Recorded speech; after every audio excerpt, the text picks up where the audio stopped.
అతి తక్కువ fee merit scholarship తో విదేశాల MBBS contact wait MBBS education service.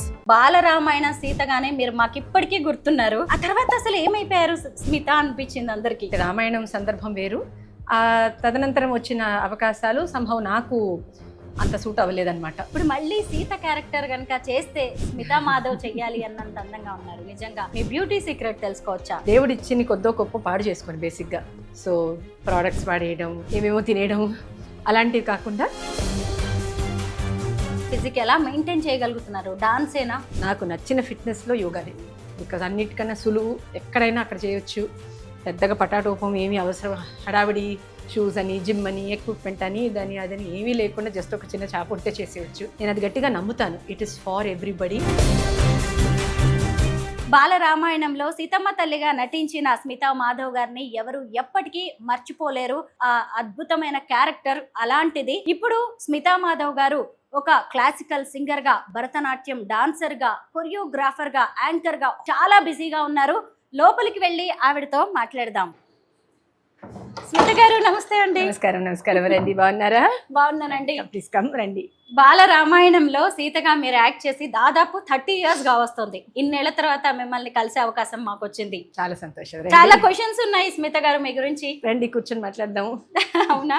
మీ ఇల్లు చూడాలని ఉంది, చూపిస్తారా? వీలైనంత వరకు. ఇది టాంజూర్ పెయింటింగ్. మా అమ్మకి బాగా సరదా అనమాట. బాగా ఆర్టిస్టిక్ మనిషి మా అమ్మ. జనరల్గా తను బొమ్మలు వేస్తారు.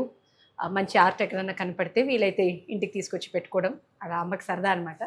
సో అలా తీసుకొచ్చుకుంది అమ్మ. ఇది స్మిత గారు ఇప్పుడు ఏం చేస్తున్నారు? ఎందుకంటే మేము బాలరామాయణ సీతగానే మీరు మాకు ఇప్పటికీ గుర్తున్నారు. ఆ తర్వాత అసలు ఏమైపోయారు స్మిత అనిపించింది అందరికి. సినిమాల్లో అయితే రాలేదు మీకు తెలిసినంత వరకు, నాకు తెలిసి కూడా. అంటే సినిమాలు ఇష్టం లేక కాదు, అప్పుడు వచ్చిన సందర్భం అంటే రామాయణం సందర్భం వేరు, ఆ తదనంతరం వచ్చిన అవకాశాలు సంభవం నాకు అంత సూట్ అవ్వలేదన్నమాట. అంటే మా కుటుంబ నేపథ్యం కానీ, నాకు అప్పుడున్న ఆసక్తులు, చిన్న విధానం ఏదైతే ఉందో, అప్పుడు వచ్చిన మూవీస్ నేను యాక్సెప్ట్ చేయలేని పరిస్థితి చాలానే వచ్చాయి. న్యాచురల్గా ఉన్నది కదా. బట్ నేను సంభవం ఏది యాక్సెప్ట్ చేయలేదు. రామాయణం సినిమా కన్నా ముందు, రామాయణం సినిమా కన్నా తర్వాత కూడా నేను అప్పటికి ఇప్పటికీ ఎప్పుడు నాతో ఉన్నది కళలు, భరతనాట్యం, కర్ణాటక సంగీతం. చెప్పాలంటే ఆ రామాయణం అవకాశం నాకు వచ్చింది కూడా కళల వల్లనే. నా భరతనాట్యం అరంగేట్రం అప్పుడు పేపర్ కవరేజ్ బాగా వచ్చేది, అప్పుడు చిన్నపిల్లలు కాబట్టి. సో ఏదో ఒక న్యూస్ పేపర్లో నా రివ్యూ చూసే యాక్చువల్ ఎంఎస్ రెడ్డి గారు నన్ను అప్రోచ్ అవ్వడం జరిగింది. సో కళలు అప్పటికి ఇప్పటికీ దేవుడి దయ వల్ల ఎప్పటికీ కూడా నా జీవితంలో అది పెద్దపీట దానికే వేశాను అనమాట. నేను వేయడం కన్నా కళలు నన్ను ఎంచుకున్నాయని చెప్పాలి. సో నేను చదువుకుంది లా. యాక్చువల్లీ డాన్స్లో పిహెచ్డి చేశాను, మాస్టర్స్ చేశాను, అన్నీ చేశాను. కానీ కంటిన్యూస్గా నేను చేసేది ఏంటంటే కళలు, భరతనాట్యం అండ్ కర్ణాటక సంగీతం. బాలరామాయణ సినిమా చేస్తున్నప్పుడు మీ ఏజ్ ఎంత? 10 years. అంటే 5th 6th క్లాస్ ఉన్నారేమో. అంతే అంతే. ఇప్పుడు మీ ఏజ్ ఎంతో తెలుసుకోవచ్చా? మీరే లెక్క వేయచ్చు. అబ్బా, అప్పుడు ఎలా ఉన్నారో ఇప్పుడు మళ్ళీ సీత క్యారెక్టర్ కనుక చేస్తే స్మితా మాధవ్ చెయ్యాలి అన్నంత అందంగా ఉన్నారు. నిజంగా ఇదేమీ పొగడ్త కాదు, అంత అందంగా కనిపిస్తున్నారు. మీ బ్యూటీ సీక్రెట్ తెలుసుకోవచ్చా? స్టార్టింగ్ లోనే అడిగేశాను అనుకోవద్దు, అడగాలనిపించింది. ఇంకా బ్యూటీ సీక్రెట్ అని నేను చెప్పడానికి లేదు యాక్చువల్లీ. బికాజ్ మా ఇంట్లో మా అమ్మమ్మ వాళ్ళందరినీ చూస్తే మీరు యాక్చువల్లీ ఈ ప్రశ్న నన్ను అడిగేవాళ్ళు కాదు. ఎందుకంటే మా అమ్మమ్మ చివరి వరకు అంత బాగుండేవారు అనమాట. మేమందరం దేనికి పనికిరం గట్టిగా చెప్పాలంటే. సీక్రెట్ అంటే ఏమీ లేదు, మేబీ జెనెటిక్స్, దేవుడి దయ వల్ల. నేను సొంతంగా చేసేది అంటే బేసిక్గా దేవుడు ఇచ్చింది కొద్దో గొప్ప పాడు చేసుకొని బేసిక్గా. సో ప్రోడక్ట్స్ వాడేయడం, ఏవేవో వాడేయడం, ఏమేమో తినేయడం అలాంటివి కాకుండా సింపుల్గా మన అమ్మమ్మలు పాటించిన లైఫ్ స్టైల్ అనుకోండి.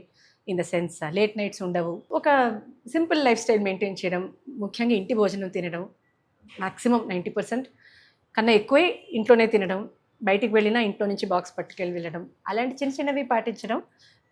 ఎక్కువ గందరగోళం హెడ్లో పెట్టుకోను మ్యాక్సిమం వీలైనంత వరకు. అంటే మనిషి అని పుట్టిన తర్వాత ఏదో కొద్దో గొప్ప స్ట్రెస్ అందరికీ వచ్చేస్తుంది మనం అడగకుండానే. బట్ మిగతా వాళ్ళని చూసి అది ఇది అని కంపేర్ చేసుకొని బుర్రపాటు చేసుకునేది వీలైనంత వరకు అవాయిడ్ చేస్తుంటాను.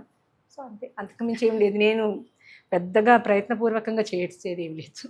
ఫిట్నెస్ సీక్రెట్ ఇంత చక్కగా ఫిజిక్ ఎలా మెయింటైన్ చేయగలుగుతున్నారు? డాన్సేనా? Dance and yoga. Dance and yoga అంతే. డైలీ చేస్తూ ఉంటారు వీలైనంత వరకు యోగా. నాకు నచ్చిన ఫిట్నెస్ అంటే యోగా ఒకటే.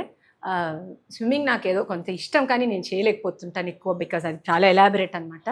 నాకు నచ్చిన ఫిట్నెస్లో యోగానే, బికాజ్ అన్నిటికన్నా సులువు, ఎక్కడైనా అక్కడ చేయొచ్చు. పెద్దగా పటాటోపం ఏమీ అవసరం, హడావిడి షూస్ అని, జిమ్ అని, ఎక్విప్మెంట్ అని, ఇదని అదని ఏమీ లేకుండా జస్ట్ ఒక చిన్న చాప ఉంటే చేసేయచ్చు.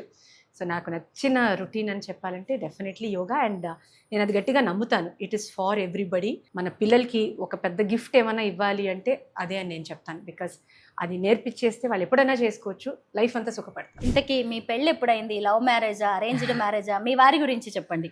మా వారు చక్రవర్తి రాజగోపాలాచారి గారు, సి రాజాజీ అని ఇండియాస్ గవర్నర్ జనరల్గా చేశారు కదా, అంటే స్వతంత్రం టైంలో మొత్తం యోధులు అనమాట. చాలా సంవత్సరాలు కారాగృహవాసం చేసి భారతదేశం స్వతంత్రం రావాలి, స్వాతంత్రం కోసం ఆ సమరంలో బాగా కష్టపడిన ఫ్యామిలీ వాళ్ళది. సి రాజాజీ గారి ముని మనవడు మా హస్బెండ్. సో వారు చదువుకుంది కంప్యూటర్ సైన్స్ అనమాట. బట్ వారికి కూడా దేశానికి ఏదో ఒకటి చేయాలన్న ఒక నేపథ్యంలో ఆయన ఒక కోరికతో పాలిటిక్స్లో జాయిన్ అయ్యి, వారు హీజ్ అ పాలిటిషియన్, బీజేపీలో నేషనల్ స్పోక్స్ పర్సన్గా చేస్తారు. సో అది వారి స్టోరీ. సో తను చదువుకుంది ఒకటి, వాళ్ళ అన్నగారితో పాటు కలిసి కొన్ని సంవత్సరాలు ఒక కంప్యూటర్ బిజినెస్ చేసి, అంటే పాలిటిక్స్కి రావాలి బట్ సేవాభావం ఒకటే ఉండాలి అన్న ఒక ధోరణి కాబట్టి ఎంతో కొంత ఫ్యామిలీ కోసం అని ఒక బిజినెస్ ఒకటి చేసి, దాని తర్వాత పాలిటిక్స్కి రావడం జరిగింది. సో మా ఇద్దరిది కూడా ఒక విలక్షణమైన ఒక ఫీల్డ్ అనమాట. నేను చదువుకుంది లా, చేసేది లలిత కళలు. వారు చదువుకుంది కంప్యూటర్ ఇంజనీరింగ్, బట్ ఇప్పుడు చేస్తోంది పాలిటిక్స్. సో అలా ఒక డిఫరెంట్ కాంబినేషన్ అనమాట. దేవుడి దయ వల్ల ముందుకు సాగుతున్నాం. పిల్లలండి? మాకు పాప చిన్నది. సో అది ఫ్యూచర్లో ఇంకేం చేస్తుందో చూడాలి.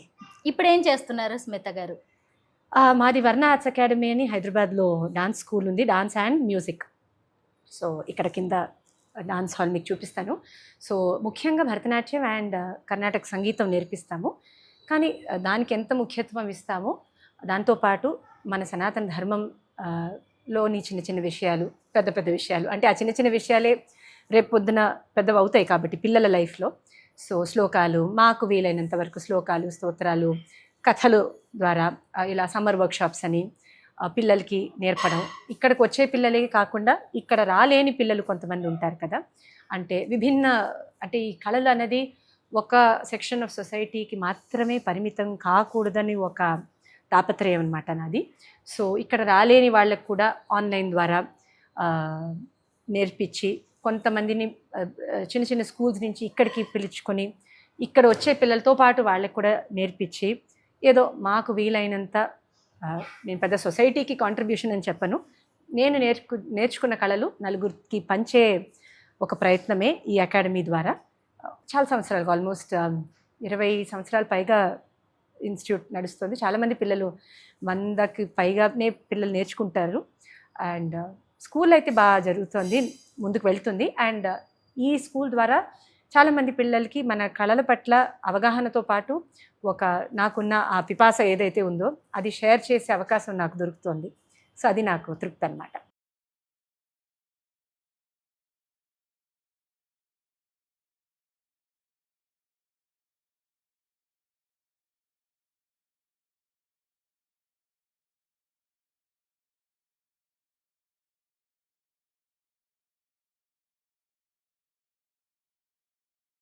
సుమన్ టీవీలో మీ పర్సనల్ అండ్ బిజినెస్ ప్రమోషన్స్ కోసం కింది నెంబర్కి కాంటాక్ట్ చేయండి.